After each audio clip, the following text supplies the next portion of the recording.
Gloucester fishermen were known for their ability to get out onto the grounds, the fishing grounds, and George's Banks and stuff, and using a minimum amount of navigational gear. I mean, they didn't have GPS, they didn't have sextants, they did it with the lead line.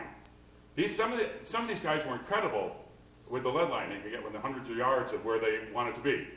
And I know you have a lot of sailors out here, but for this, you needed a lead line, and there were different weights, and they had attached to a feathered line, so they would know the depth of the water, and they would arm the lead line. The lead had, at the base of it, a hollow cup, and they would put tallow in there, animal fat. So when they dropped it, they called it heaving the lead, and it was quite a trick to be able to get the lead so it would be standing straight up in the water like this, so you got a true reading of the lead line.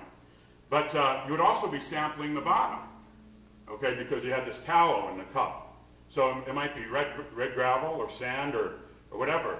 And some of these guys were incredible. And there was this one captain who was the best, and he knew it.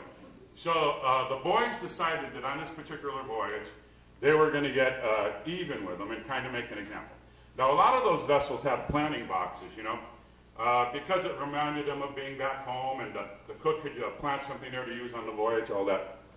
And there was a planting box on this vessel. So they're out there on the grounds and heading out there and stuff, and heading back in, and very good catch. And the boys decided it was time to get even with this guy.